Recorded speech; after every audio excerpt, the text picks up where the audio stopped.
Ang mga nanay talaga, grabe yung endurance niyan. Yung daw nga lang paglilihi, mahirap daw yon. Pati lalo na yung panganganak, whether normal or cesarean. Para daw yung isang paa niya nasa hukay.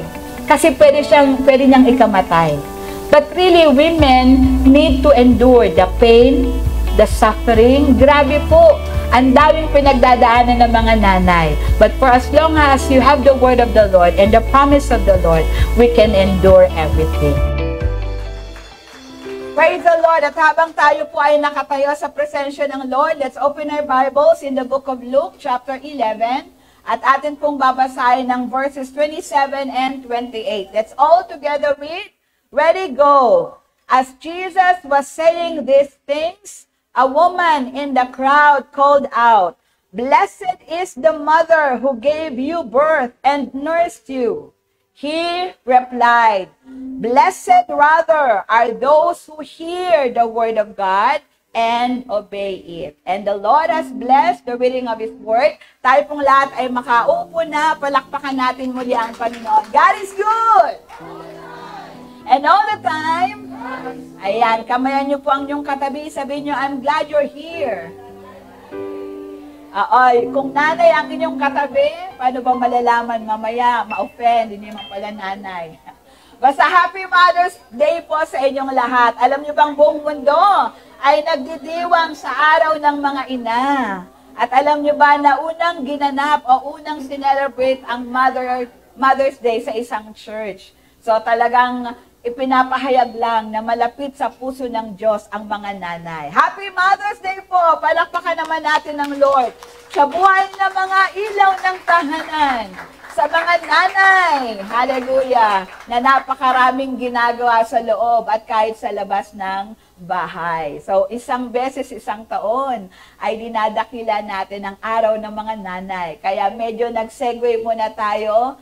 Although alam natin ang theme natin for this month is a call to unbreakable unity. Pero syempre maganda, merong unbreakable unity sa loob ng tahanan. Amen? At dahil ang nanay ang ilaw ng tahanan, talagang dapat bigyan ng pagpupugay, pagkilala ang mga ilaw ng tahanan. Malakas nga pong palakpak sa Diyos sa buhay ng mga nanay. Praise the Lord! Mapalad yung mga may nanay pa. Sino rito may nanay pa? Oo, nabati nyo na ba? Nahalikan nyo na ba? Aba, walang humalik sa nanay? Pambira. Ayan, so mapalad yung mga may nanay pa. Ako po kasi wala na, nasa heaven na. Looking forward na lang sa second coming ni Lord where I can again hug my mother and kiss her at sasabihin ulit, "Love you, Mama." So, yun. So, mapalad yung mga nanay, may nanay pa. Samantalihin nyo ang mga pagkakataong kapiling nyo pa, kaulayaw nyo pa, kausap nyo pa, makakasama nyo pa ang inyong mga nanay. Kasi iba pag nawala ang nanay, no? Makatatay ako eh. Alam nyo naman yun, di ba? Papa's girl ako eh. So, naunang nawala si Papa noong 2013, si Mama noong 2017. Pero kahit makapapa ako, mas matindi yung iyak ko nung nawala si Mama. Siguro kasi nung nawala si Papa, isip ko, ayun naman si Mama.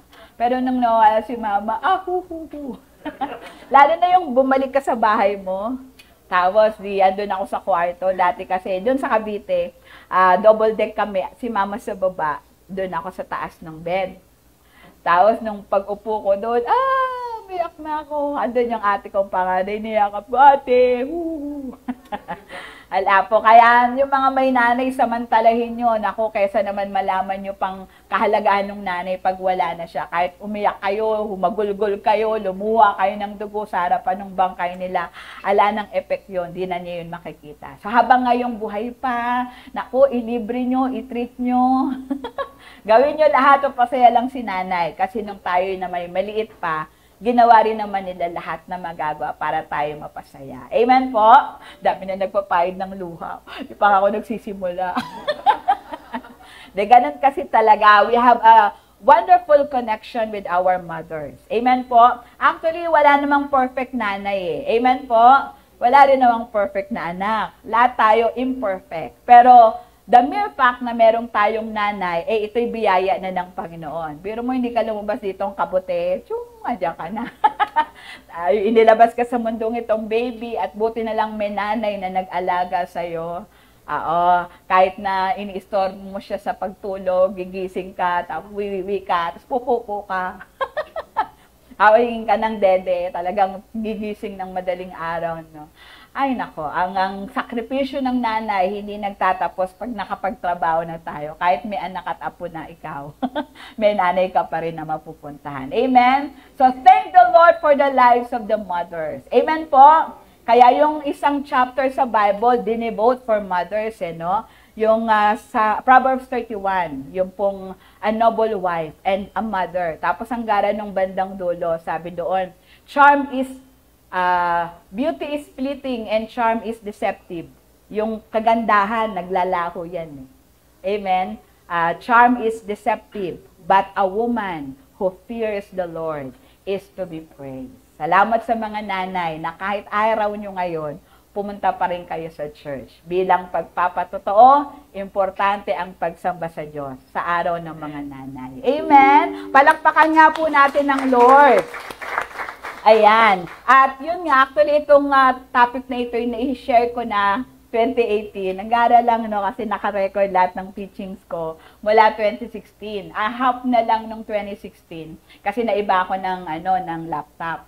Pero nag-start ako kasing mag-pastor 2002. Wala pang nun, wala pang PowerPoint.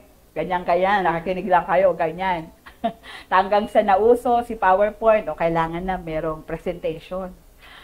Tayo naman nag-start tayo ng online 2020, no? Kaya yung mga teachings ko noong 2017, 2016, meron sigurong PowerPoint pero walang online. Kaya nung naghahanap ako, nagpe-pray ako, Lord, anong tuturo ko? Pinaalala ng Lord sa akin, itong naturo ko noong 2018 ng Mother's Day. So, for sure, nakalimutan nyo na, no? Tsaka ini ba kayong ilang mga talata? At kahit naman naulit na, no, ang salita ng Diyos, habang lalo mong pinagbubulay-bulayan, lalong lumalalim yung kabahayagan at lalong sumasarap. Dahil hindi napapanis ang Word of God. Amen po? At saka once a year lang yung mga yung ating Mother's Day, kaya nakalimutan nyo na ito for sure. Palakpakan nga po natin si Lord. Pero kahit nakalimutan na natin, ipapaalala ng Panginoon kasi mahalaga sa Diyos ang mga nanay. There was even this one verse, no, yung Isaiah 66 verse 13. Nasabi doon, as a mother comforts her child, so will I comfort you, and you will be comforted over Jerusalem. So alam mo yon, kinumpara ng Diyos yung pagko-comfort niya sa atin kung paanong ang nanay nagko-comfort sa anak niya. So, ibig sabihin talagang malapit sa puso ng Diyos ang mga nanay. Kaya kung gusto ng nanay ng yakap mula sa Panginoon, hingin nyo lang, ibibigay niya ni Lord. Amen po? Palakpakan nga po natin ng Lord. So, sa binasa natin kanina sa Luke 11:27-28, yung mga naunang talata, nangangaral si Lord. Sobrang ang daming nakikinig at alam niyo naman, kaya nga tinawag si Jesus na rabbi, kahit hindi siya nag-aral ng yung usual na curriculum patungkol sa pagtuturo, namamangha yung mga tao sa kanya. Kasi he was really a great teacher. Talagang for sure, no, pag nakinig ka kay Lord, mamamangha ka. Ma-amaze ka kasi ang galing niya magturo. Amen po? Hindi lang siya magandang magturo, pogi rin siyang magturo. Amen po? So, yung mga tao talagang kahit saan siya pumunta, sinusundan siya because they love hearing the Lord sa kanyang mga pangangaral, even yung kanyang mga parables. At merong isang nanay. There was this mother, siguro sobra siyang namangha at sabi niya, sana anak ko na lang to. Parang siguro ganun yung dating niya, na sobra siyang na-bless kay Jesus, na siguro sa isip niya, sana naging anak ko na lang to. Kaya sumigaw yung isang nanay sa kalagitnaan ng teaching ni Lord. Biglang may nanay yung sumigaw. Sabi nung nanay, pinagpala yung nanay mo. Yung nanay na nagsilang sa'yo at nagpasuso sa'yo. Pero nung narinig ni Jesus, hindi naman niya sinabing mali, kundi meron siyang binigyan ng mas magandang emphasis. Sabi niya, hindi naman niya sinabing, hindi totoo yan. Kundi ang sabi niya, mapalad, mas mapalad, a blessed rather, are those who hear the word of God and obey it. Gusto niyong maging mapalad sa mata ni Jesus? Oo, kasi talagang isa lang yung pwede niyang maging nanay, si Maria lang. Amen po? So, paano yung mga nanay? Sana ako na lang, di ba? Baka may ganong thought yung nanay na sumigaw nung time na yon. Kaya ang sabi niya, mapalad yung nanay mo, no? Pero sabi ni Jesus, mas mapalad yung mga nakikinig ng salita ng Diyos at sumusunod dito. Kaya sabi mo sa katabi mo, mapalad ka. Kahit hindi ka nanay, o kahit nanay ka, mas mapalad ka kasi nakikinig ka at sumusunod sa salita ng Diyos. Amen po. Palakpakan nga po natin ng Lord. So, hindi naman minenos, of course, hindi minenos ni Jesus yung pong buhay ni Maria. Kasi even doon sa kanyang crucifixion, sa paanan niya, andun si Maria at andun yung kanyang disipulo na si Juan. So, alam niyang iiwanan niya si Maria. Kaya, one of the 7 last word is number 3. Sabi niya kay nanay niya, woman, behold your son. Son, behold your mother. So, inintrega ni Jesus yung nanay niya kay John na hindi siya iniwan hanggang doon sa krus. Amen po ba? So, talagang makikita mo na may pagpapahalaga si Jesus sa nanay niya. Bakit woman lang, pastora? Bakit hindi nanay, inay, mami? Kasi yung salitang woman, pag yung original niya, ang katumbas ay ginang. At ito po ay pagtawag ng mataas na respeto doon sa kanyang ina. Alam naman kasi natin na bilang Diyos, walang nanay ang Diyos. Amen po? Pero nung nagkatawang tao siya, kailangan merong sinapupunan na paglalagyan sa kanya. At mapalad nga si Maria kasi ang daming dalaga during those times. Pero siya ang pinili kasi swak na swak yung mga qualifications niya para maging nanay ng ating Panginoong Jesus. Una, galing siya sa lahi ni David. Amen po. Pangalawa, siya ay birhen.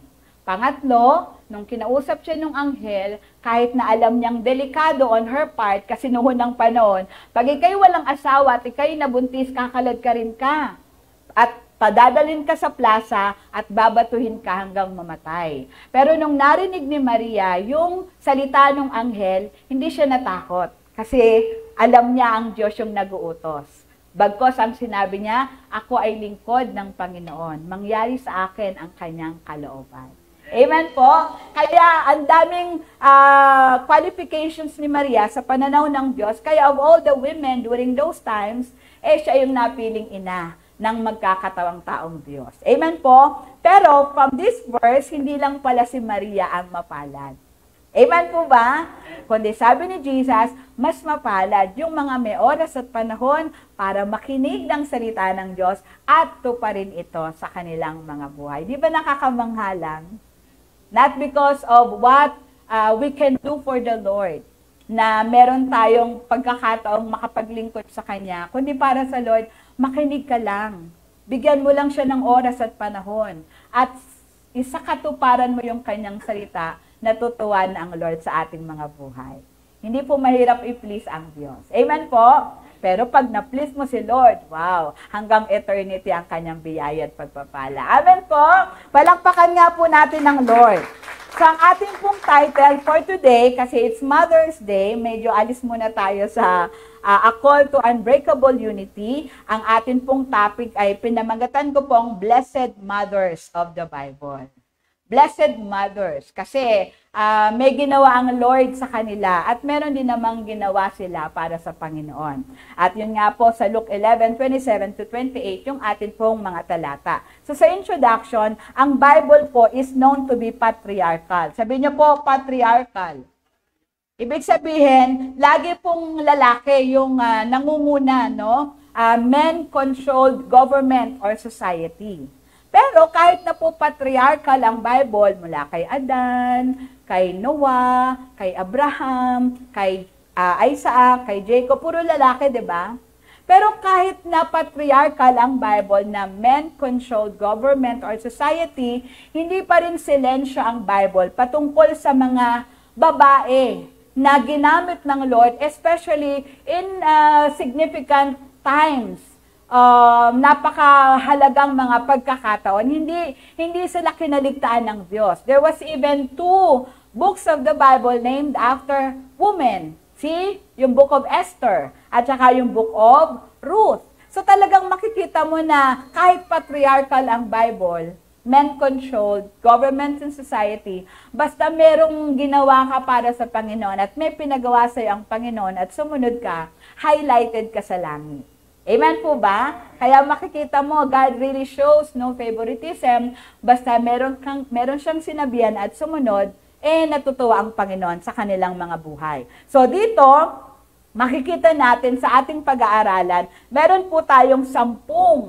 So marami ang mga babae sa Bible na kinakitaan natin ng pagiging mapalad. Dahil nga nakakarinig sila mula sa Panginoon at nasunod nila yung pinagawa ng Lord. So pumili lang po tayo ng 10 and their stories were found in the Bible, even in the Old and the New Testament.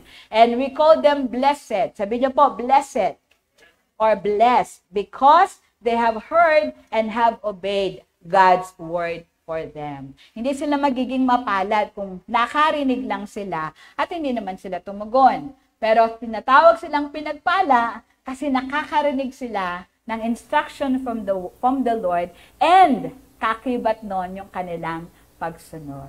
Mapalad yung nakakarinig, mas mapalad yung sumusunod. Amen po? So simulan na po natin. 10 lang naman ito. Actually, parang 11. Pero kasi yung 2, pinagsama sa isa. Kaya 10 na lang. Pero 11 sila. Okay po? So una ay si Sarah. Everybody say Sarah. So si Sarah ay asawa ni Abraham. So Sarah was Abraham's barren wife. So una, siya po ay baog. At siya ay asawa ni Abram. Dati ang pangalan ni Abraham ay Abram. Ang Diyos ang nagpalit. Ginawa niyang Abraham, father of many nations. Tapos si Sarah, yung kanyang asawa, ang dating pangalan ay Sarai. Tapos dahil friend sila ng God, naging Sarah. So God has a habit of changing names. Alam niyo ba sa Book of Revelation, na ituro ko na to, di ba? Pagdating natin sa langit, pag tayo ay overcomer, the Lord will give us new name. Kaya hindi na yung pangalan natin ang tatawagin. Baka kasi ayaw nyo ng pangalan nyo eh. Si Lord, papalitan yung pangalan natin. Basta ba we enjoy that deep, intimate relationship with the Lord will change our name. Amen po? Exciting ba yon? Praise the Lord. Kaya, let's be overcomers until the end. Let us endure kahit may mga pinagdadaanan tayo. Walang susuko, kundi hanggang finish line tayo until the coming of the Lord. Amen po? So, God changed the name of Abram and Sarai into Abraham and Sarah. At nung pong si Abraham ay 75 years old at si Sarah ay 65 years old, the Lord spoke to them. Sabi ng Diyos, kayo ay magiging pinagpalang pamilya. Kayo ay, lalo na kay Abraham, you will be the father of many nations. Tapos sabi ni Abraham, paano mangyayari yun? Iba nga yung asawa ko. Pero sa Diyos ay walang imposible. So Abraham and Sarah waited 15 years before God renewed His promise. So 75 si Abraham, 65 si Sarah. After 15 years, so 15 plus 75, 90. Etong si Abraham, 80 si Sarah, inulit ng Lord yung pangako niya.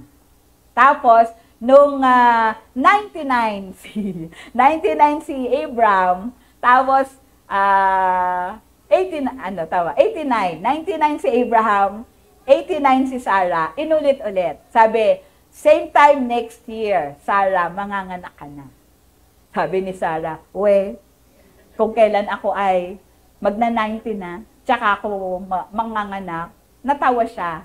Kaya alam niyo yung ibig sabihin, kaya pangalan ng babying ipapanganak ni Sarah ay Isaac. Kasi ibig sabihin ng Isaac, tumawa siya. Diba ang gara, no? Isaac means he laughed. Pero dahil ang Diyos ang nangako, ang Diyos ay tumupad.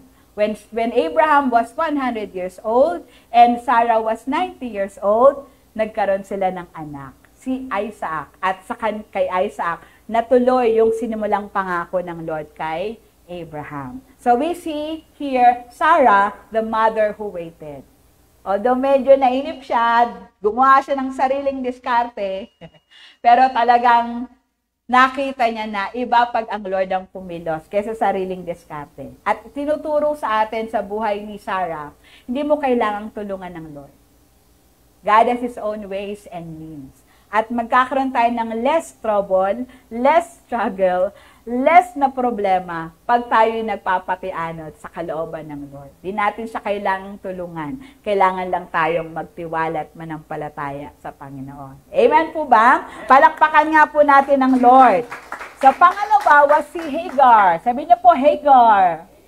Oo, the mother who endured. Ay, mabigat yung kanyang naging problema. Kasi po, si Hagar ay katulong ni Sarah. Tapos, nung na-realize ni Sarah, ito yung sinasabi ko kaninang dumiskarte ng sarili si Sarah. Nung na-realize niya na, di talaga ako magkakanak Abraham, pero may yaya ako. Ang pangalan ay si Hagar. Sipingan mo siya. Tapos yung anak niya, magiging anak ko. Yun ay uso noon. Bahagi ng kanilang kultura kasi ang slaves ay property ng owner. So, they can do whatever they would want to do with their slaves. So, lahat ng gusto nilang gawin sa katulong po pwede kasi nga, property ng owner, yung slave. Yun po yung kustumbre noong unang panahon. Ngayon, hindi na po ganon. Amen po ba? Okay. So, ang nangyari nga, sumunod si Abraham, sumunod siya kay Sarah. Kaya doon nagsimula yung problema. Nabuntis nga po si Hagar. Kaya lang, nung nabuntis itong si Hagar, siguro medyo yumabang siya. Kasi yung amo niya, baog, siya nabuntis. Tapos, yung amo niya, yung tatay ng kanyang nasa sinapupunan. So, parang yumabang si Hagar.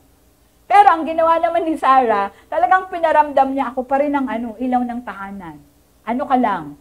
Alipin ka lang. So, nainis si Hagar at siya'y lumayas. Pero, sinundan siya ng anghel ng Panginoon. Bakit ka nandito, Hagar? Kasi pinalayas ako ng aking among babae. Then, ang sabi ng Lord sa kanya, bumalik ka, Hagar, bumalik ka sa amo mo, paglingkuran mo siya, sundin mo siya, magpasakop ka sa kanya. Ang hirap nun, di ba?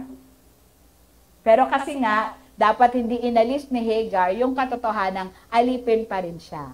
So, kahit na may sabihin na natin accomplishment yung nabuntis siya, wala pa rin dapat siyang maipagmamalaki. And that should also be our position before the Lord. Na tayo ay kanyang lingkod, tayo man ay nakilala, naging sikat, manatili tayong nakatuntong sa lupa, at laging kinikilalang ako ay lingkod lamang ng Panginoon. Wala akong dapat na ipagmalaki. Amen po? Palakpakan nga po natin ang Lord. And so Hagar went back dito sa poder ni Sarah, at ganun pa rin yung trato ni Sarah sa kanya. Kasi syempre, siguro nainis si Sarah. Every time na makikita niya si Hagar na buntis. Napapaalala sa kanya na anong silbi niyang babae kung wala siyang baby. Noong unang panahon, ngayon po kasi ang daming reason ba't hindi nagkakaanak ang mag-asawa. At hindi tayo dapat nag-judge mental sa kanila. Kasi ang daming factors. Genetics, hereditary, kinakain, ang dami pong factors. Pero, ang maganda, whatever the Lord would want us to experience, let's continue to be grateful. Amen po? Talaga pong hindi lahat ibibigay. Pero yung mga binibigay ng Lord, yun yung i-appreciate po natin. Amen po ba? Palakpakan po na po natin si Lord.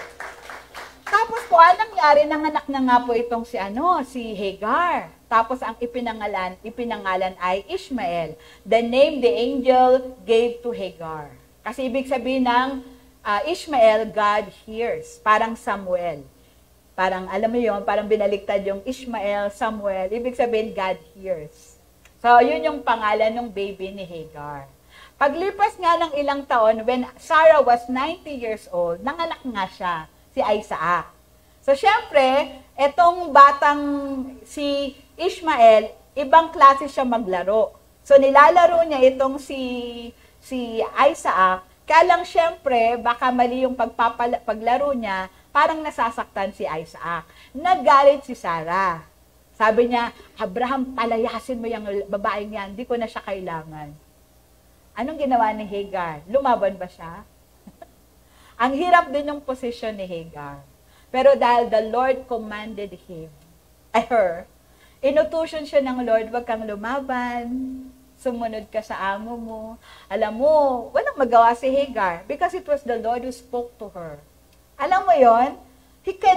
Pwede siguro mag-ano siya ng rights kasi even the Bible, ang sabi doon, kahit mas mahal mo yung isang asawa mo, pero dapat kikilalanin mong panganay yung hindi mo mahal pero unang anak. May ganung, sa bagay, time pa naman yun ni Moses. Pero walang magawa si Hagar because it was the word of the Lord that spoke to her. Magpasakop ka sa amo mo. Huwag mo siyang lalabanan. Sumunod ka lang. Walang magawa si Hagar. Tapos, nung pinalis na, etong si Abraham, binigyan lang po si Hagar ng inumin at tinapay. So, syempre, maglalakbay palayo sa teritoryo ni Abraham hanggang sa naubos na yung pagkain at inumin. So, ang sabi ng Bible sa Genesis 21, iniwan ni Hagar sa isang lugar si Ishmael, lumayo siya at umiyak sa Panginoon. And God heard her cries. Amen po? Sabi niya, huwag ka nang umiyak, Hagar, huwag kang mag-alala, susubaybayan ko kayo, yung anak mo ay pararamihin ko rin yung lahi niya kasi naririnig kita sa bawat daing at panalangin mo para praising. Tapos biglang may bumukan na tubig sa harapan ni Hagar, umigib siya at pinainom si Ishmael at nabuhay po si Ishmael. At talagang mula po sa kanya yung lahi ng Edom, yung mga mga from the Mount Seir, ito po ay mula sa lahi ni Ishmael. Bakit? Kasi itong si Hagar, kahit na napakasaklap ng kanyang karanasan, natuto pa rin siyang mag-endure because she heard from the Lord and she obeyed the Lord. Amen po ba? Palakpakan nga po natin ang Lord. Ang saklap talaga nung kanyang karanasan, pero hindi ito yung naging dahilan para maging bitter siya sa life. Grabe yung kanyang endurance. Talagang totoo yung sabi ng Bible, hindi tayo bibigyan ng pagsubok na hindi natin kaya. Yung mga nararanasan, pinayagan ng Panginoon kasi alam ng Lord na kaya natin. Sabi mo nga sa katabi mo, kaya mo yan. Amen. At kahit naman hindi ganong level ng endurance, ang mga nanay talaga, grabe yung endurance niyan. Yung daw nga lang paglilihi, mahirap daw yun. Siyempre, hindi ko alam no? Pati lalo na yung panganganak, whether normal or cesarean. Ano bang mas mahirap? Cesarean, normal? O, tamo, dalawa kayo. Yung iba sabi normal, yung isa cesarean. Pero alam mo, physically, grabe daw yung pain ng mga nanay. Sabi nga daw nila, pag nanganganak daw yung isang nanay, whether cesarean or normal, para daw yung isang paa niya nasa hukay. Kasi pwede niyang ikamatay. But really, women need to endure the pain, the suffering. Grabe po. Ang daming pinagdadaanan ng mga nanay. But for as long as you have the word of the Lord and the promise of the Lord, we can endure everything. Amen po ba? Palakpakan nga po natin ang Lord. Next po ay si Rebecca. Ang title niya, The Mother Who Deceived. Ay, nanloko. Hindi siya nanloko dahil nakaliwa. Walang ganun. Hindi niloko. Hindi rin naman prank. So talagang diniceive niya. Niloko niya si Isaac. So si Rebecca ay asawa ni Isaac. So for so long din, hindi manganak itong si Rebecca. Hanggang sa pinag-pray siya ni Isaac. So nung pinag-pray ni Isaac si Rebecca, doon siya nabuntis. At nung nabuntis itong si Rebecca, pag binasa natin yung Genesis 25, nagugulumihanan siya kasi parang sa loob ng tiyan niya, ang gulo-gulo. Hindi niya alam kung anong nangyayari, ba't ang gulo-gulo, parang ang likot-likot ng bata sa kanyang sinapupunan. Eh, syempre, walang ultrasound noon no? So, nagtanong siya sa Lord, Lord, ba't ba ang gulo-gulo ng tiyan ko? Anong meron? Then, sabi ng Lord, kasi dalawang bansa yung nasa tiyan mo. Yung isa magiging mahina, yung isa magiging malakas. Pero, yung panganay ang maglilingkod sa bunso. So, malinaw yun at hindi yun kinaligtaan ni Rebecca. Because it was the word of the Lord. Amen po? Pwede nating ingatan, tandaan, i-memorize yung mga pangako ng Lord because it will definitely come true. What God said He will do, what He promised, He will fulfill. Amen po? And so what happened? So nanganak si Rebecca, unang lumabas, mamula-mula at mabalahibo. Kaya tinawag nilang Esau, E-S-A-U. Sumunod ay si Jacob. Bakit nila tinawag na Jacob? Kasi paglabas ni Jacob, nakahawak siya sa paa ni Esau. Ibig sabihin, ako muna dapat eh. Kaya ang pinangalan sa kanya, Mandaraya, Suplander, oo, Deceiver. Kasi nga, hawak, alam niyo yun, baby pa lang siya, may gano'n na siyang thought. Ako gusto kong maging panganay eh. Samantalang si Esau, baliwala sa kanya kung panganay siya o bunso.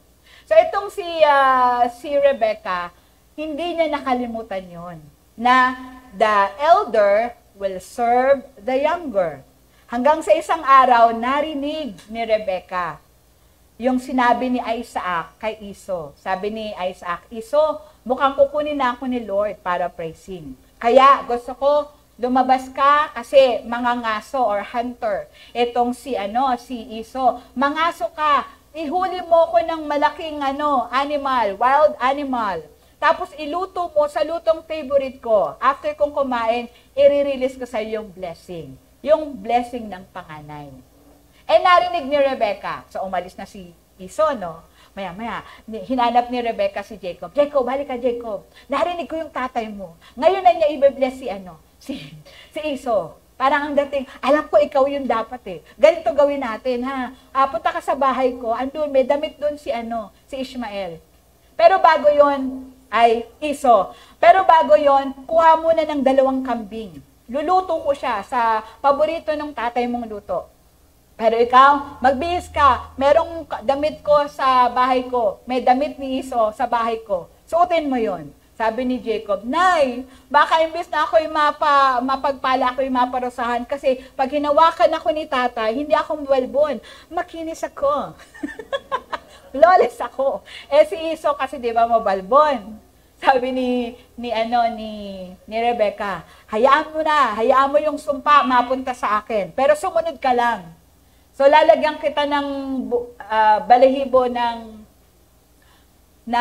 kambing sa leeg at sa braso para pag hinipo ka ni Isaac, makikita niyang mabalbon ka.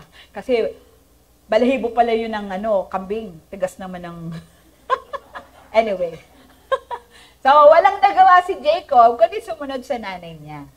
So Rebecca deceived Isaac. Why? Kasi in her hearts of hearts, alam niya yung plano ng Diyos. Kaya lang he resorted to deception. Pwede naman niya sigurong ipaliwanag kay Isaac. Galing ito sa Diyos. Hindi ito galing sa akin. Hindi daw sa paborito ko si Jacob at paborito mo si Esau. Kundi galing ito sa... She could have said that. No? Amen? Pero nag-resort siya into deception. Kaya ano nangyari? Yung self-proclaimed curse. Diba sabi niya, let the curse fall on me, sabi ni Rebecca. So nakaranas nga siya ng sumpa. Namatay si Rebecca na hindi na niya ulit nakita si Jacob. Kasi yun nga, ang nangyari, pumasok na si Jacob, suot niya yung damit ni Esau, tapos meron siyang mga balahibo ng kambing, at lumapit siya kay Isaac. Sabi niya, Tatay, andito na ako. Kumain na po kayo at nang ma-release niyo yung blessing sa akin. So si Isaac kasi bulag na at that time because of old age. Sino ka? Sabi ni Isaac. Ako po si Esau, ang iyong panganay. Tumindig po kayo't kumain.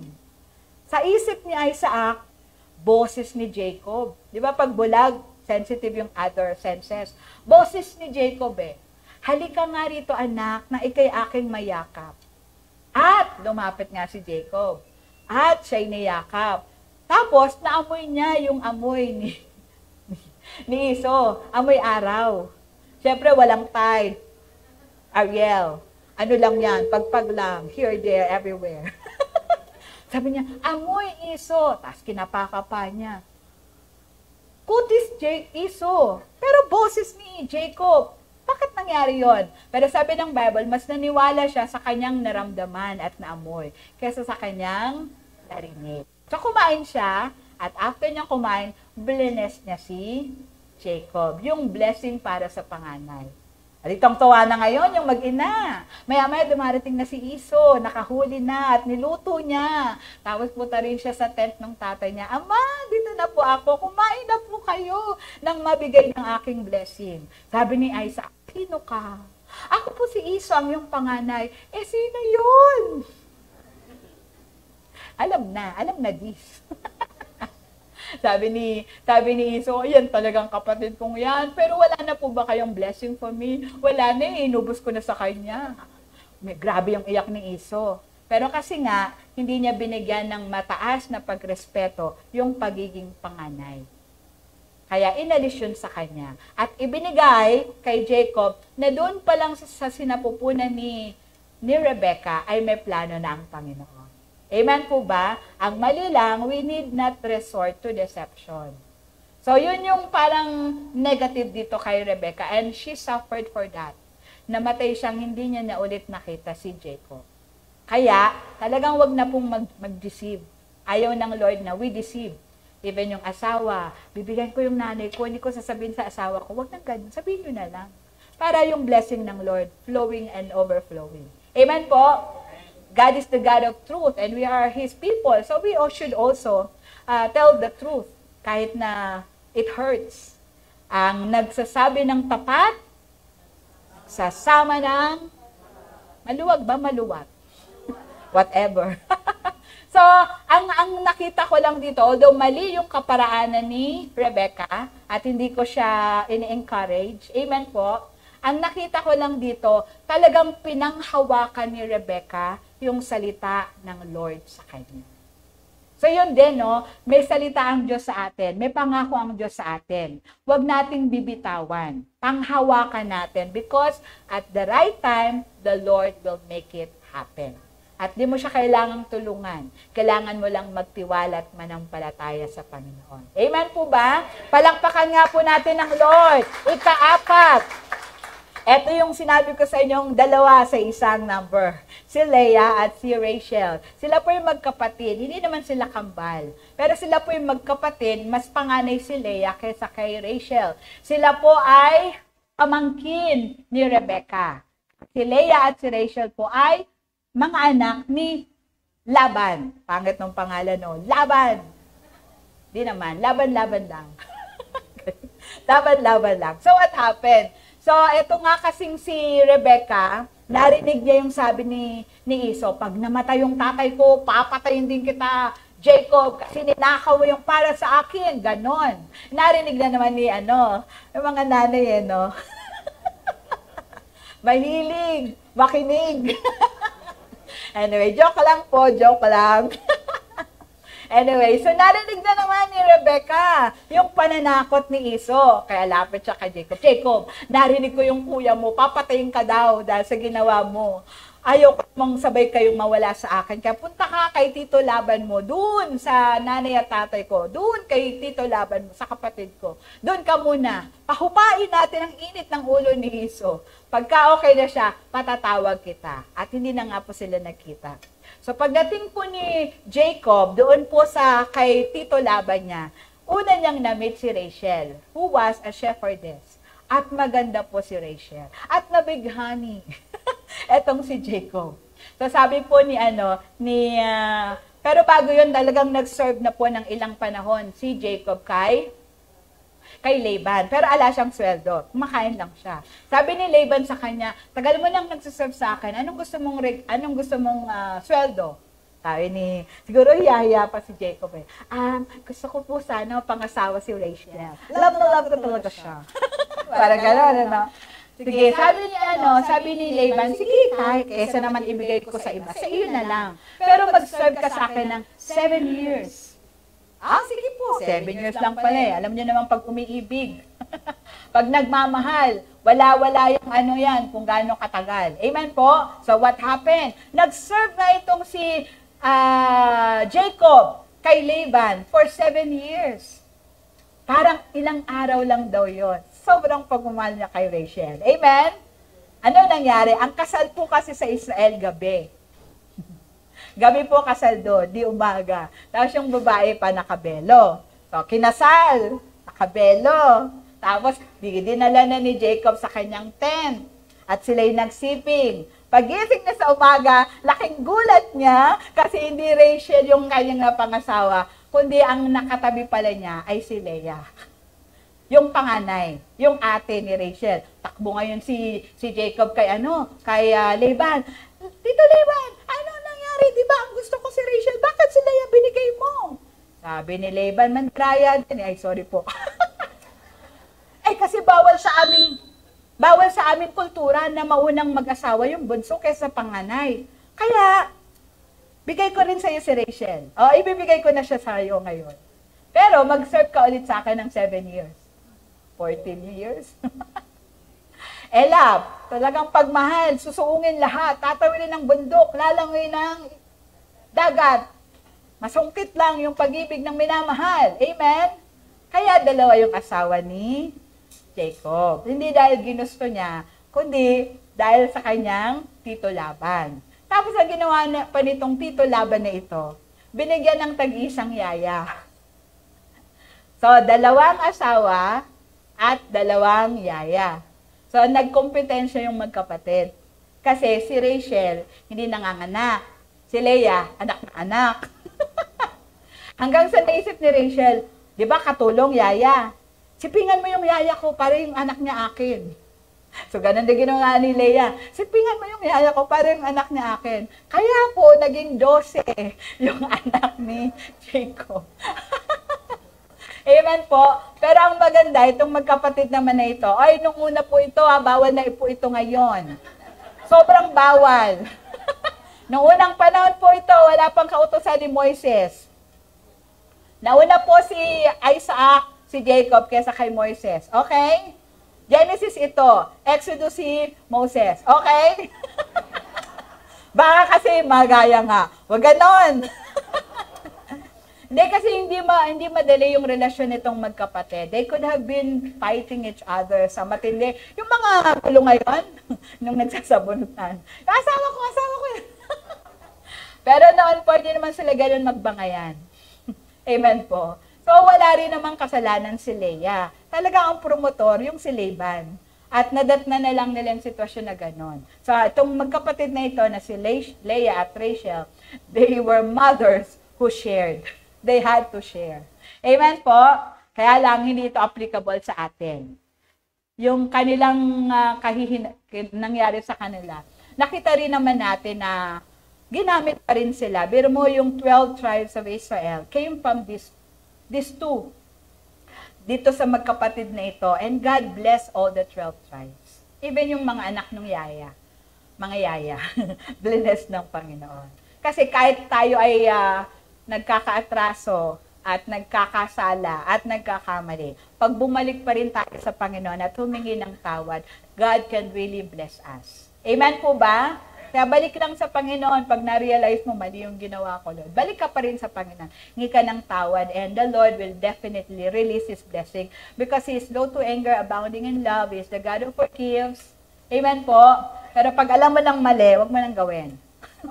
Huwag itong gagayahin, ho? Palakpakan nga po natin ang Panginoon.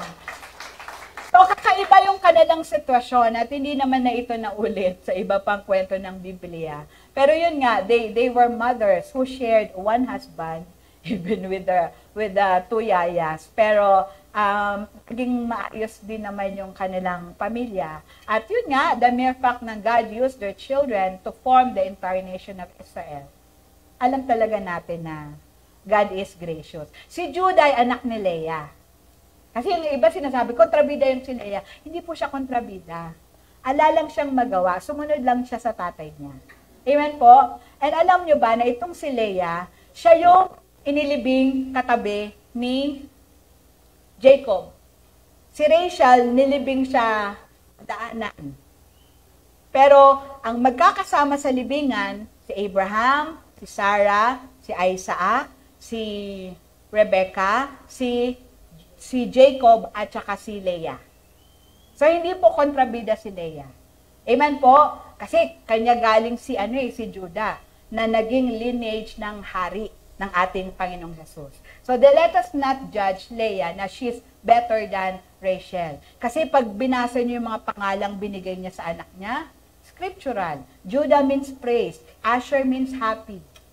Amen? Si Rachel naman, hindi siya better than Leah. So sila yung magkapatid na nagtulungan, nag-agapayan. Amen? Kaya nabuo ang isang dakilang bansa ng Diyos. Amen po ba? Palakpakan nga po natin ang Lord. So, situations that we are in, talagang magugulat ka, ba't ako nandito sa sitwasyong ito? Let it be na andun pa rin yung pagkilala natin sa Panginoon at hindi tayo maging bitter. Alam mo yun, huwag tayong mabuhay sa galit, sa puot. Kasi pwede yung gawin ng dalawa eh. Galit ako sa'yo. Nang agaw ka ng asawa. Hindi ako. Ikaw.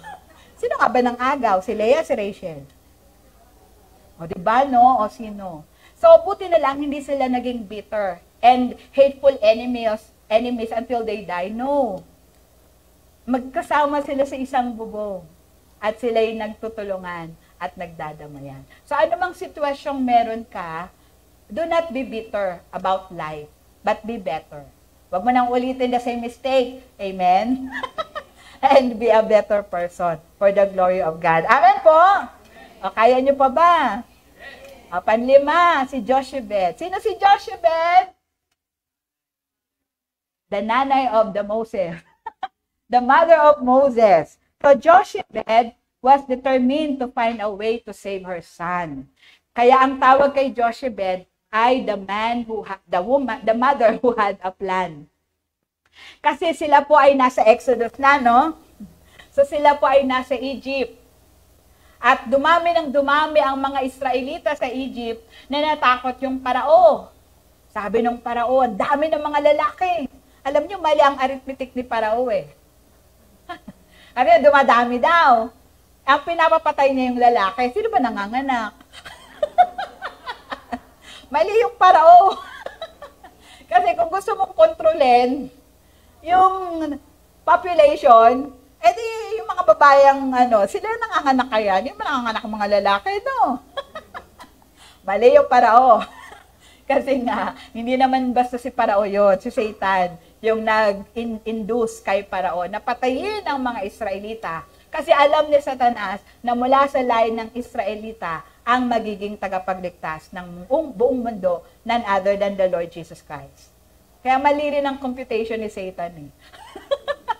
Mali ang arithmetic ni Satanas. Amen po? Kaya huwag tayong maniwala kay Satanas. Hindi siya marunong. Ang Diyos natin ang marunong. Amen po ba? Palakpakan nga po natin ang Lord. So during those times, to stop the overpopulation ng mga Israelita, the king, the Pharaoh, decree. Una, lahat ng mayordoma, pagka daw lalaki, patayin yung baby. Eh yung mga mayordoma, ano yun sa English?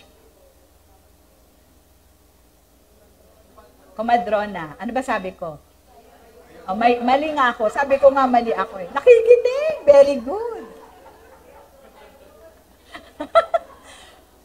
Komadrona. Oo, may dalawang komadronang Egyptian na inutusan ng hari. Pag manganganak yung mga Hebreyo, pag babae, let them live. Pero pag lalaki, patayin nyo. Eh buti na lang may takot sa Diyos itong mga komadrona. So they spared the men. Sabi nung hari, ba't hindi pinapatay? Ang explanation nila, eh kasi po malalakas yung mga babaeng Hebreyo. Pagdating namin, nanganak na. Pero hindi dahil doon. Talagang ayaw nilang patayin. So, nag-issue ngayon ng decree itong hari. Lahat ng anak ng lalaki. Lahat ng anak ng lalaki itapon sa ilog Nilo, sa Nile River. So, ganun ang nangyari. Pero itong si Jochebed, meron na siyang anak, si Miriam at saka si Aaron. Tapos ipinanganak niya si Moses during those times na bawal nga ang anak na lalaki. Ang ginawa itong ni Jochebed, for the first few months, tinago niya. Pero nung hindi niya na kayang itago, gumawa siya ng basket, pininturahan niya ng alkitrad. Yung para hindi pasukan ng tubig, yung kanyang basket. At pinaanod niya sa ilog Nilo. So, tinapon din niya, no? pero sakay sa basket, no? At it was believed na it was this mother who instructed Miriam, the ate, subaybayan mo yung kapatid mo kung saan pupunta yung basket. Ako, sino man ang dumampot, ganito gawin mo, ganito sabihin nyo. It was believed, no, na yung ginawa ni Miriam is under instruction of her mother who had a plan.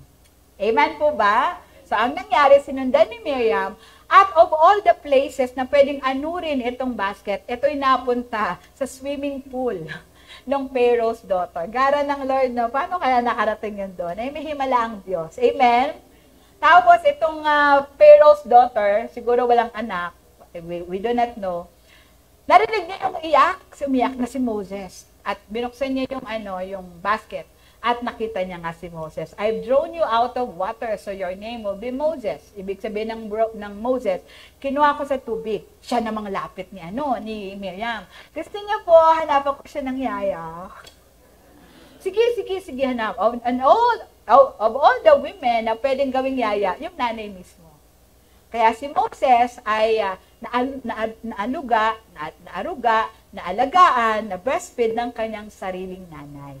At ibinalik siya kay Pharaoh's daughter, nung awat na siya at medyo malaki na siya. Nang ibig sabihin, the mother educated her son about the God of the Hebrews.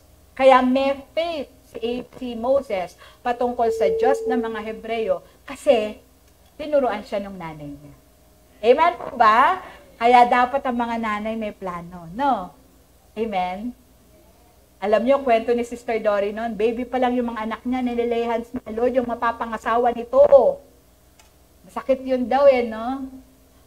Pinagpipray mo na yung mapapangasawa, pero that's part of the plan. Kasi alam ng mga nanay na hindi naman talaga sa inyo yung mga anak. Pinahiram lang ng Lord. Kaya dapat yung pagpapahiram ng Lord sa inyo, maging worthwhile. At kayo yung magamit ng Lord to raise up new Moses, new Abraham, new David. Mga tao, bata pa lang, meron ng tao sa Lord. At may relasyon sa Diyos ng Biblia. Amen po. Biro nyo sa inyo siya for so many months, years. Bago yan mag-aral, yakap-yakap yan ng nanay. Kaya alam man sabihin nyo, tanggap yan ng baby, no? Kaya talagang ingatan nyo yung mga ilalagay nyo sa isip at puso ng mga bata. Kasi dala-dala nila yan hanggang paglaki. That's the wonderful contribution of a parent sa kanilang mga anak. Amen po ba? Palakpakan natin ang Lord. Kaya pa? Ayaw nyo na yata Sandaan to Ay, hindi. 10 lang pala. Pang-anim, Samson's mother. Ala kasing pangalan Kaya Samson's mother. The mother who followed the rules. Bakit? Kasi an angel of the Lord spoke to Samson's mother, the wife of Manoah, at sinabi, ikay mabubuntis. At ito yung dapat mong gawin. You are barren and childless, but you are going to become pregnant and give birth to a son. Now see to it that you drink no wine or other fermented drink, and that you do not eat anything unclean. You will become pregnant and have a son whose head is never to be touched by a razor, because the boy is to be a Nazirite, dedicated to God from the womb. And she obeyed the Lord. Masunuring sobra. Hindi siya inom ng alak. Ang alak, yung wine, is parang ordinaryong tubig. Kasi maraming grapes sa Israel. Parang, parang mas mura pa yung wine kaysa sa water. So, ibig sabihin, mahirap yung kanyang pagdadalang tao. Bawal siyang uminom ng alak. Tapos, hindi siya dapat kumain ng mga unclean things, no? And at the same time, pag ipinanganak na niya, itong si Samson, kailangan din niya papuputulan ng buhok. Mula sa kanyang panganakan hanggang sa paglaki. So, ang hirap nun, Pero ginawa nung nanay because Samson's mother was a mother who followed the rules. Masunurin. Tayo rin po, let's obey the law of the Lord. Kasi yung law of the Lord is greater than the law of man. Sa darating pong Martes ay magkakaroon po ng prayer rally dyan po sa Batasan, sa likod ng Batasan. Atin pong i-oppose yung pinapasok na batas ng mga kongreso, yung divorce bill. Ayaw po natin ng divorce. Bakit, pastora, ayaw mo ng divorce? Kasi ayaw ng Diyos ko. Amen? Sabi ng Diyos sa Malakay 2:16 ba yun? I hate divorce. Hindi niya lang sinabing, I don't like divorce. Sabi niya, I hate divorce. Merong nagtanong kay Jesus sa New Testament, Jesus, bakit kailangan bigyan ng divorce paper yung asawang babae? Sabi ng Diyos, hindi sa Diyos galing ang divorce paper. Kasi yan po yung sinabi ni Congressman Lagman nasa Bible ang divorce. Pinabulaanan niya ni Jesus. It was not God who gave the law of divorce. It was Moses. At bakit binigay ni Moses? Kasi ang titigas ng ulo nyo. Gusto ba natin matawag tayo para mga Israelita? Ang titigas ng ulo nyo. Sabi ng ayaw ng Diyos ng divorce, ang pilit-pilit nyo.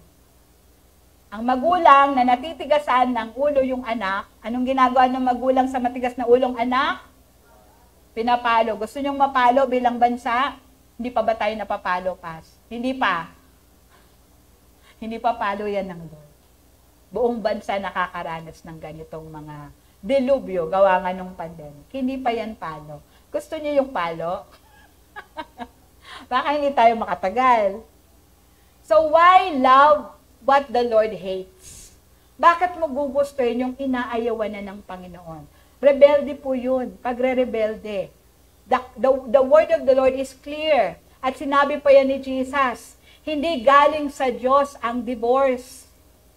Dahil yan sa kakulitan ng tao and man is suffering because of the rebellion. Gusto nyo pa ba na mag-suffer pa? Kaya po, we are against divorce. Not because of anything else, but because God doesn't want divorce. He hates divorce. Amen po? And if we love the Lord, we will love what He loves and hate what He hates. Kaya this coming Tuesday po, yung mga available dyan, kung gusto mong sumama sa amin,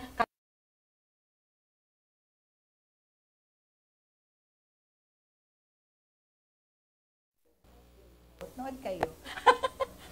Alas 12 po kita-kits dito, tapos tayo po sabay-sabay pupunta doon. Let our voice be heard. Totoo namang mas marami ang silent majority. Tama po ba? Yung mga nasa media, yung bangay ng bangay, konti lang sila, maiingay nga lang. Kaya kala mo marami sila. Hindi, maiingay lang sila. Mga nagbabash, kung ano mga sinasabi sa gobyerno, sa bansa natin. Maingay lang sila, pero konti lang sila. Mas marami pa rin ang silent majority. Kayo ba yon? Kasama kayo? Kaya meron po tayong signature campaign sa mga ayaw sa divorce. May annulment naman po tayo Ang sabi ni Brother Eddie, sige, tutulong kami na mas pag-aanin yung bagay patungkol sa annulment. Kasi parang ang mahal ng annulment, ang nakakapag-annulment lang, mga mayayaman. So, ang sabi ni Brother Eddie, sige, go ako sa annulment, pero wag sa divorce. Amen po? Kasi pag divorce, para talagang walang nangyaring kasal. Talagang, at least po sa annulment, may habol yung nanay sa bigay ng tatay. So, yung sustento. Sa annulment, pwedeng makahingi yung asawang babae ng sustento mula sa tatay kahit annul. Pero pag divorce, wala po yun. Kasi parang pag divorce, parang walang nangyaring kasal. Paano walang nangyari? May anak nga. May mga pictures kayo nung kasal. Ano yun? Joke lang? It's a prank? Kaya po much better po yung annulment kumpara sa divorce. Kasi si Lord talaga yung may sabing, I hate divorce. So mamaya po meron tayong signature campaign para dadalhin namin sa Tuesday. Ngayon, kung kayo po ay available, hindi ko lang alam kung anong oras matatapos yun. Pwede po tayo magkita-kita dito, 12 noon. Magsabi na lang po kayo kung para kung ilan yung sasakyang ating sasakyan. Amen po, palakpakan natin si Lord. Let us be men and women who know the word of the Lord, the laws of the Lord, and then we obey it. Tao tayo, kailangan natin ang Diyos. At ang Diyos ay nabibless, natutuwa sa mga anak na masunurin. Kinukurot niya. Ng mga magulang, nangungurot. Sa mga masuwayin, anong gusto nyo? Kurutin kayo o pagpalain? O sumunod po tayo. Amen? Tignan niyo si Samson's mother. Masunurin siya. Palakpakan nga po natin si Lord. Kaya pa, ang daldal ko, no? Naomi, the mother-in-law. O, diba? Kahit hindi talagang mag-ina si Naomi at saka si Ruth. Pero ang maganda kay Naomi, the mother-in-law who shared her faith. Actually, si Ruth, Moabite siya. Bawal yun eh. Bawal yun. Pero dahil Ruth was shared with, shiniran ni Naomi si Ruth, at si Ruth ay tinanggap yung faith nung kanyang napangasawa. Kaya accepted siya. How was she accepted? Even po yung lineage ni Jesus, merong Ruth na nakasama. Kahit Moabite, si Ruth. Because Ruth learned to have the faith for the God of Israel. Amen po? Kaya tayo rin po, no, kahit hindi tayo nanay, basta tayo yung mga nakikinig at sumusunod sa salita ng Diyos, i-share natin yung faith natin. Let our family know the God we believe in. Yung mga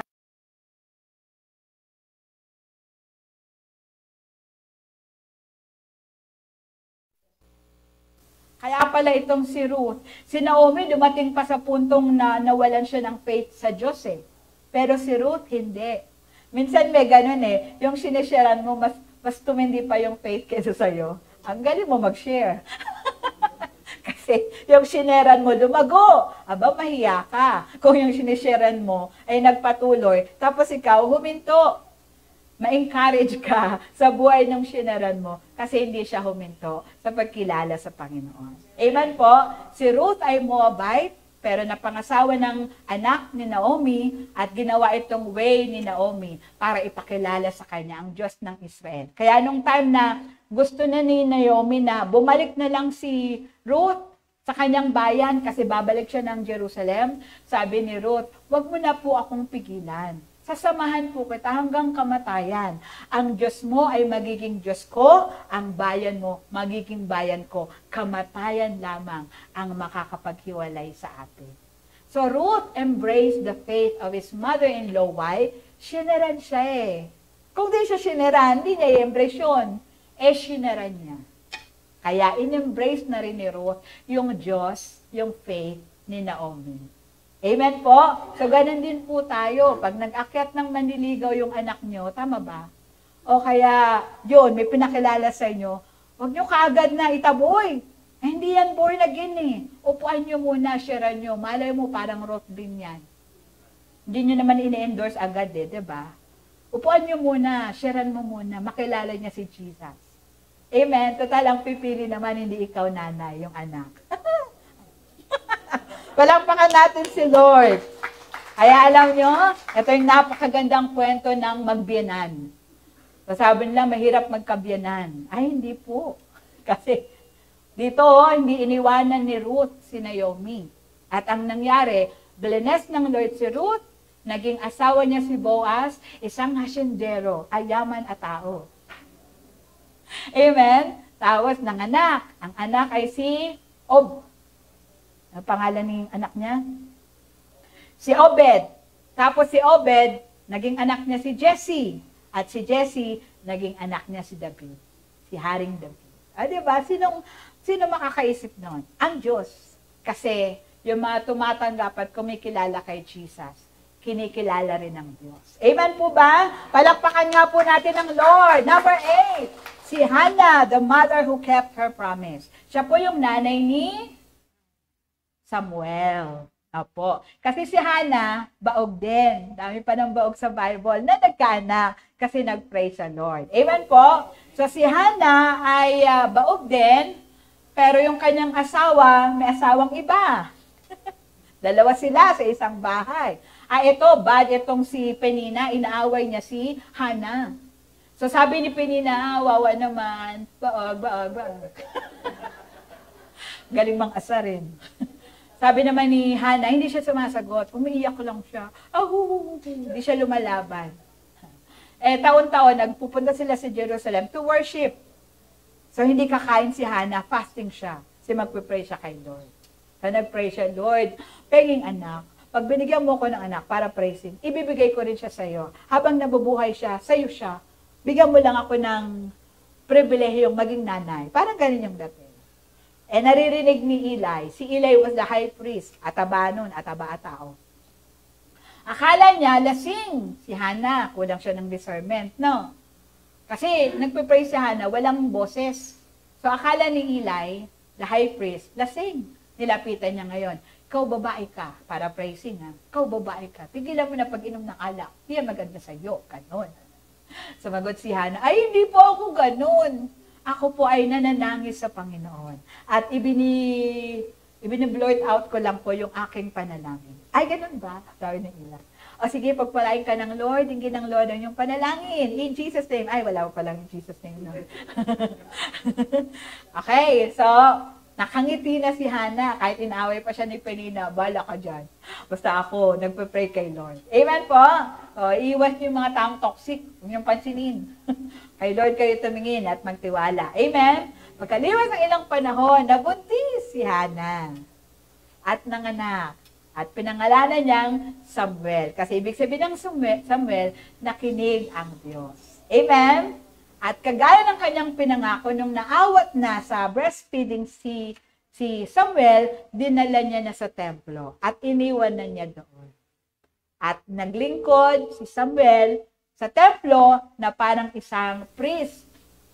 Tapos, uwi na si Hannah, taon-taon pumupunta si Hannah para bigyan ng damit itong si Samuel. At ang sabi ng Bible, the Lord remembered Hannah.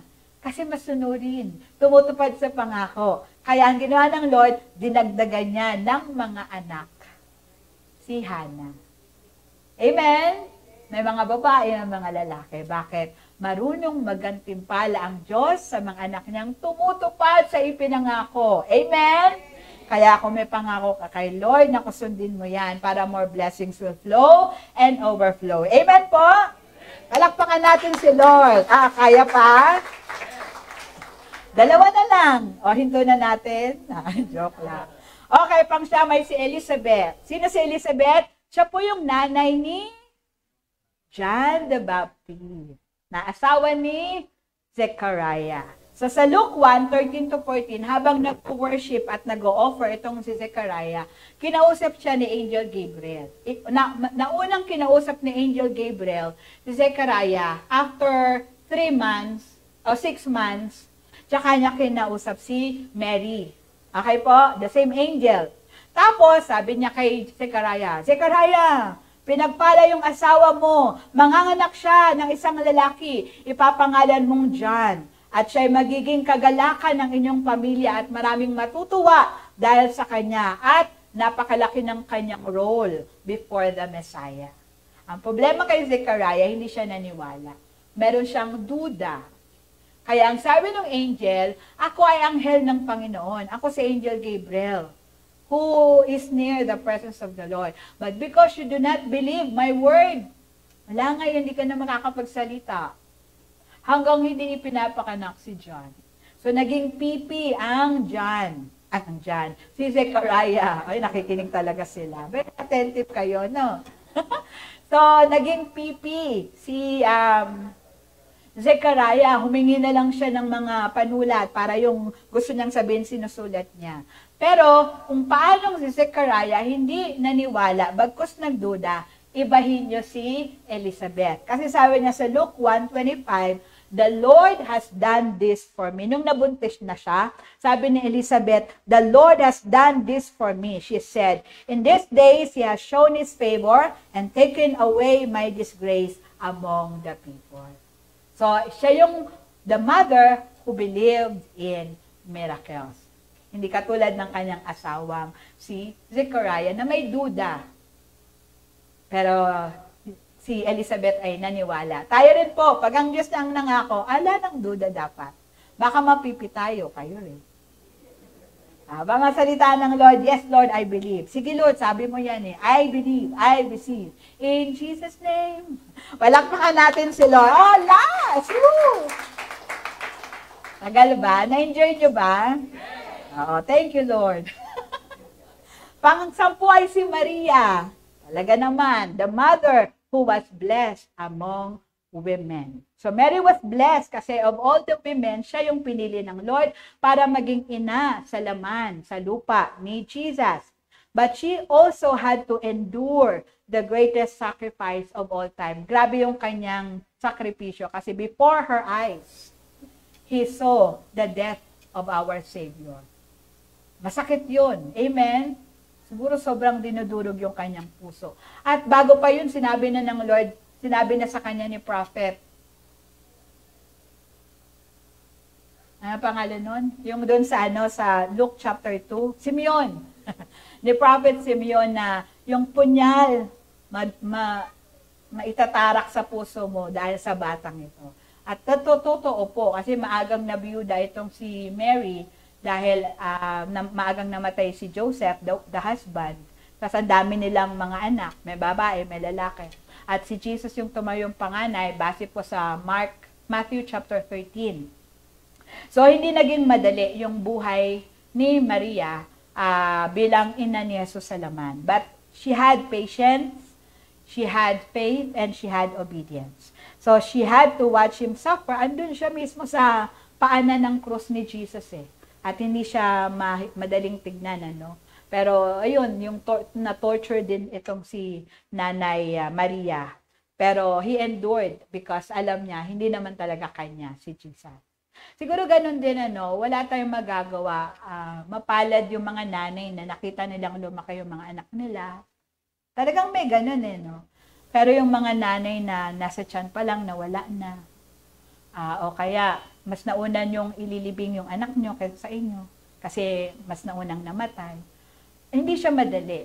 But mothers need to endure. Siguro isipin nyo na lang na talagang pinahiram lang sila. Alam nyo yun, para hindi masyadong masakit. Wala naman talaga tayong pagmamayari sa mundong ito. Tama po? Lahat yan pinapadaan lang sa atin. Habang hawak nyo yan, treasure nyo, mahalin nyo, kasi galing yan sa Lord. Pag kinuha na ng Lord, masakit man, pero let them be taken by the Lord. Si Lord naman ang kumuha eh. Amen? Make sure si Lord ang kumuha. Kaya makilala rin nila si Jesus. So, pag si Lord naman ang kumuha, isipin natin, anak ko siya, Lord eh, sabi ng nanay. Sabi ng Lord, anak ko siya eh. Alam niyo yun? Merong isang bata na tumawag sa radyo. Tapos, gusto kong mag-share, sabi niya, kasi may namatay akong aso. Tapos, umiyak ako sa Lord, bakit nakinuha yung aso ko? Tapos, ang sabi daw ng Lord sa kanya, hindi ko alam, baka through a dream. Alam mo, ako rin namatayan, pero hindi aso. Namatayan din ako ng anak. Si Jesus, yung anak ko, na hinayaan kong mamatay para yung tao ay magkaroon ng kapatawaran, buhay na walang hanggan. Ay, ganun ba God? Sabi daw ng bata. Kaya I'm telling you all, kahit may mawala sa inyo, hindi lang kayong nasasaktan, nasaktan din ng Diyos. Pero yung kapalit naman ito, buhay na walang hanggan. Amen po ba? Ang mga bagay sa mundong ito, hindi natin talaga siya hawak eh. Kaya huwag masyadong pipisain. Pag kinuha ng Lord, let it go. And magpasalamat sa mga panahong kasama sila. Kasi acceptance talaga ang simula ng kagalingan. The more na dinideny mo, the more na hindi mo tinatanggap, the more na lalalim at titindi yung sakit. Pero pag tinanggap mo, lalo na yung kagaya ng sabi ni Job, the Lord gave, the Lord has taken away. Si Lord ang kumuha, kasi sa Kanya naman galing. Siguro makakatulong para makapagpatuloy tayo sa buhay. Amen po? I believe that was true in the life of Mary. Lalo na nung doon sa krus, binilin siya kay John. Na parang, let me go, kasi meron namang bago akong ibibigay sa iyo. Mahihinder yung bagong bibigay ng Lord. Pag we keep on holding on to something the Lord has taken away from us. Hindi mo kayang hawakan yung inalis na ng Panginoon. I mean, hindi mo mabibitawan yung inalis ng Lord pagka hindi mo nilet go. At kailangang open yung hand mo for God to put in new things. At makita mong hindi pa pala natatapos ang buhay sa mga kawalan na ating nararanasan. Amen po ba? Mary, the Bible tells us, continued to be a disciple of Jesus. She was one of those sa Acts chapter 2 na napuspos ng Santong Espiritu. Kahit nawala na yung physical presence ni Jesus, she kept on serving the Lord in a different way. And still, nanatili siyang ehemplo ng isang tapat at anak ng Diyos, lingkod ng Lord na may pananampalataya anuman yung nangyari. Amen po ba? Palakpakan po natin ng Lord. Sabi nga dyan, still, she was privileged to have a part in God's glorious plan. May bahagi si Maria at hindi na natin yon maaalis sa Kanya. Amen po? So, ganun din. Pag may nawala sa atin, nagkaroon pa rin naman tayo ng bahagi. Halimbawa sa buhay ng mga taong yon at hindi na yun mawawala sa atin. We cherish the memories, but we need to go on and move on. Total, ang Diyos ang nangako, hindi niya tayo iiwan, hindi niya tayo pababayaan. Amen po ba? Palakpakan natin si Lord. In conclusion, these mothers became extraordinary. They were blessed because they knew God. Kilala mo ba ang Diyos? Ang Diyos ng Biblia, yung tunay na Diyos.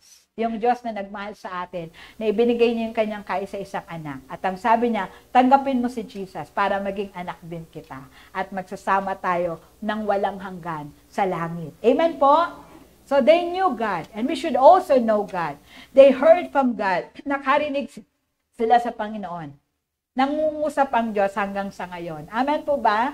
So let's have ears to hear and eyes to see what God wants us to hear and to see. Amen? And they obeyed God. So tayo rin, we will be considered blessed, sabi ni Jesus, if we hear and we obey the word of the Lord. Mothers, fathers, children, lahat tayo, iisa, mga mananampalataya ni Kristo, mga anak ng Diyos kay Kristo, na kailangang nagpapatuloy na nakikinig at sumusunod sa kanyang salita, upang tayo ay patuloy na matawag na mga pinagpala. Amen po. Palakpakan po natin ang Lord at tayo pong lahat ay tumayo sa umaga pong ito. Thank you, Lord. Hallelujah.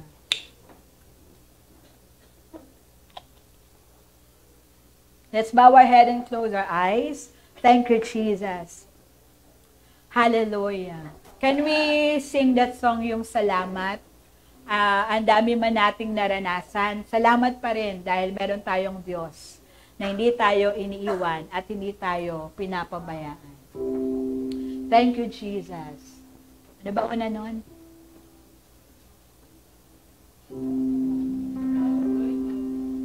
Ayan. Thank you. Ikaw ay mabuti bawat sandali at sa habang buhay ay mananatili, hindi mapapa o may kukubli,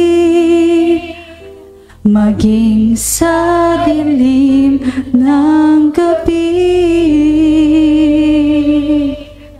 Sandigang matibay ang iyong pangako, lakas at pag-asa ng aking puso, hindi na mabilang pagkakataon, patunay ng katapatan mo sa dalamhati at sa kabiguan,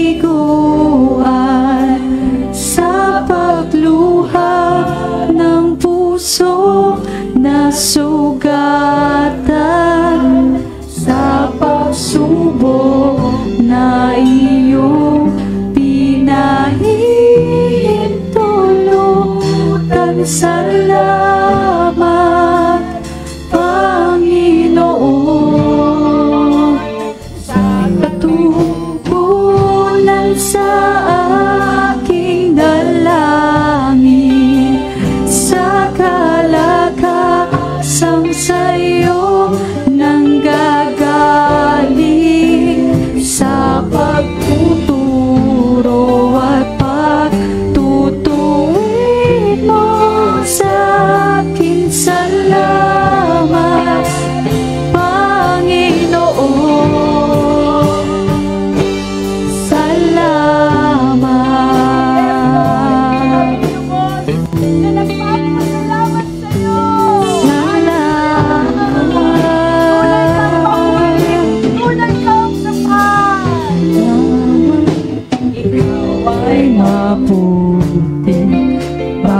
dilim ng gabi.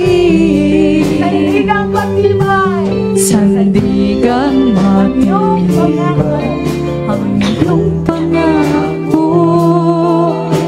Lakas at pag-asa ng aking puso, hindi na mabilang pagkakataon. Patunay ng katapatan mo sa hati at sa kabiguan, sa pagluha ng puso na sugatan, sa pagsubok na iyo pinahihintulutan. Salamat, Panginoon, sa katugunan sa aking dalangin, sa palakasang sa'yo nang gagaling, sa pagtuturo at pagtutuwid mo sa akin. Salamat, Panginoon, ikaw ay mabuti, ikaw ay tapat, ikaw ay tapat,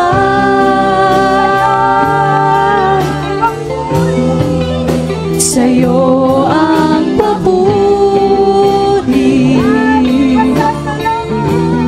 at pasasalamat.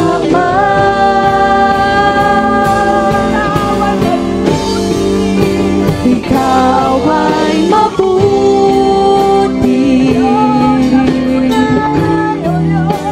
ikaw ay tapat,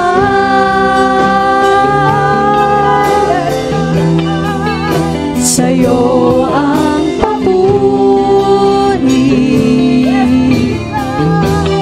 at pasasalamat.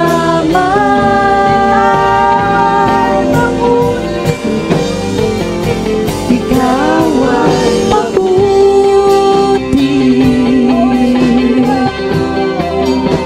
ikaw ay tapat,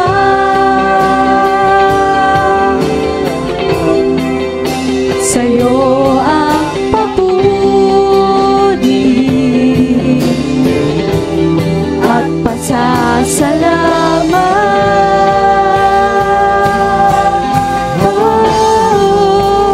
Sa dalangkani at sa kabiguan, sa pagluha ng puso na sugatan, sa pagsubok na iyong pinahihintulutan. Salamat, Panginoon, sa katugunan sa aking dalangin, sa palakasang sa'yo nang gagaling, sa pagtutuwid mo sa akin. Salamat, Panginoon, salamat,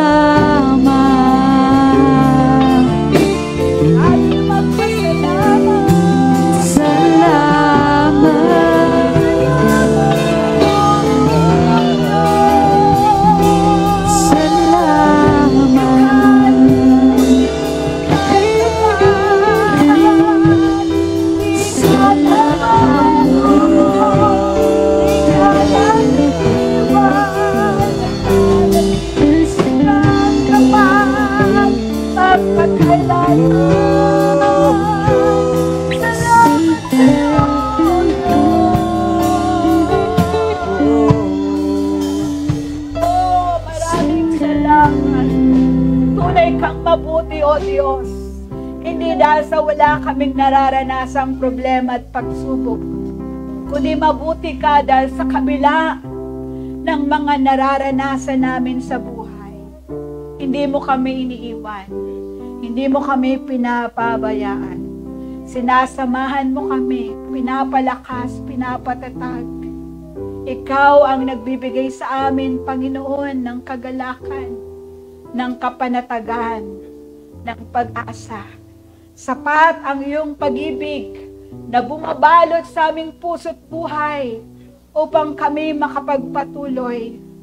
At sapat iyon, Panginoon, para kami magtagumpay. Sabihin natin, Panginoong Jesus, marami pong salamat. Ako'y makasalanan.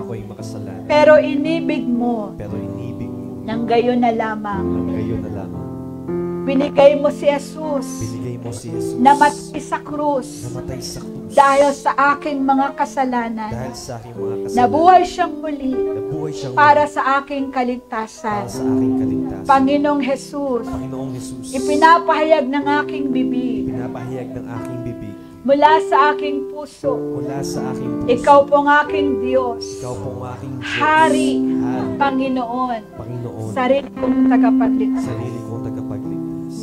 Nais kong mabuhay na may malalim na relasyon sa inyo. Kilala ka at nararanasan ka. Nais pa po kitang mapaglingkuran.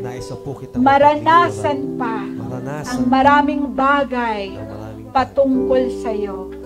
Maging ang mga katuparan. Yung mga pangako sa aking buhay. Marami pong salamat.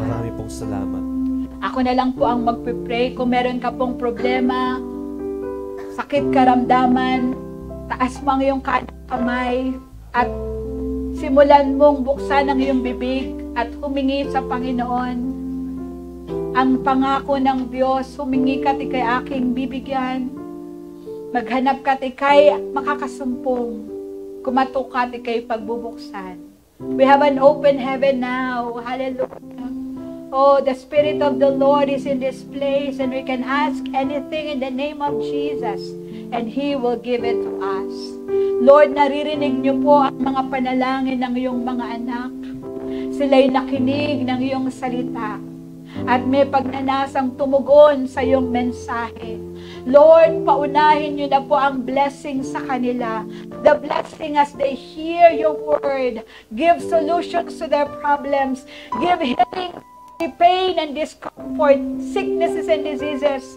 Let there be joy and gladness in their hearts.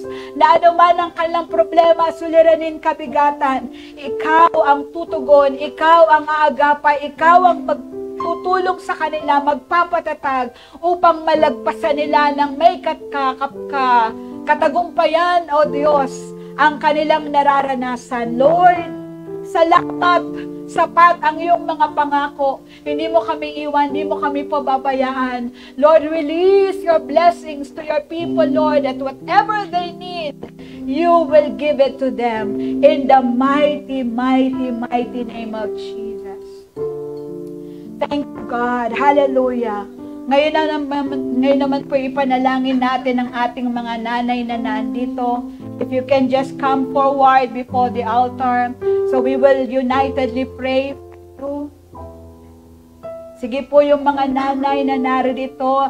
Let us be given the privilege of praying for you.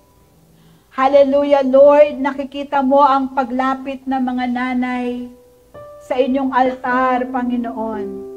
You know them and you know what are in them. Kilala mo po sila higit kanino man.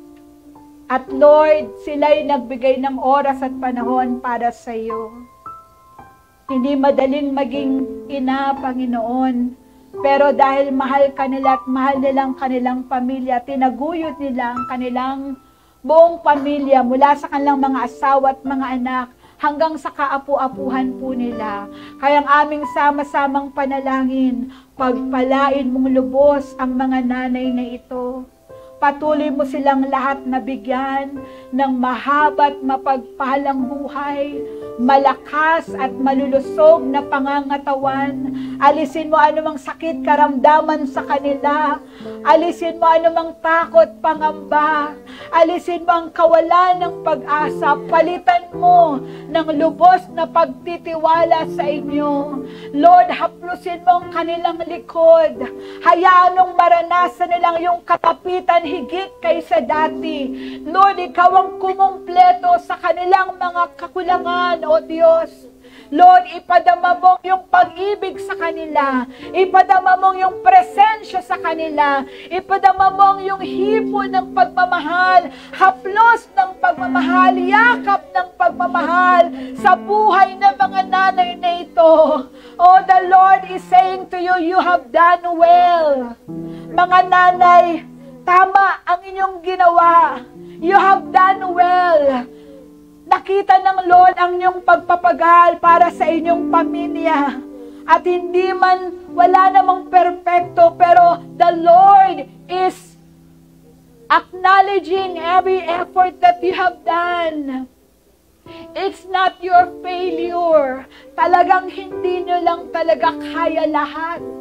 Pero leave it to the Lord. And He can still do something for you and for your family, for your children, and for your entire household. Lord, ano man ang kailangan ng mga nanay na andito, punan mo, O Diyos. Punan mo, Panginoon. Puspusin mo sila ng iyong presensya at kapangyarihan. Puspusin mo sila ng kagalakan, kapayapaan, kapanatagan. Lord, bless them with joy, with gladness, with peace. In the mighty name of Jesus, bless them, Lord, with a blessing that only you can give. In the mighty name of Jesus.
You are blessed.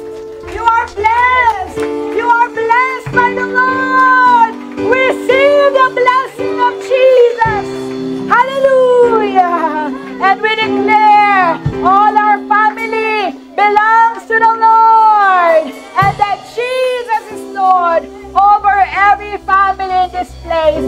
Maging sa mga nanonood online, Lord, i-bless mo rin po sila with your loving presence, your love, love, your goodness flow and overflow upon us all. Lord, salamat, ikaw ang nangako. Hindi mo kami iiwan. Hindi mo kami pababayaan. Sasamahan mo kami. Pagkat kami nagtitiwala sa iyo, hindi kami mapapahiya. Because your life, your name will be glorified. Your name will be exalted. For you are our God, and we are your people. In Jesus' name,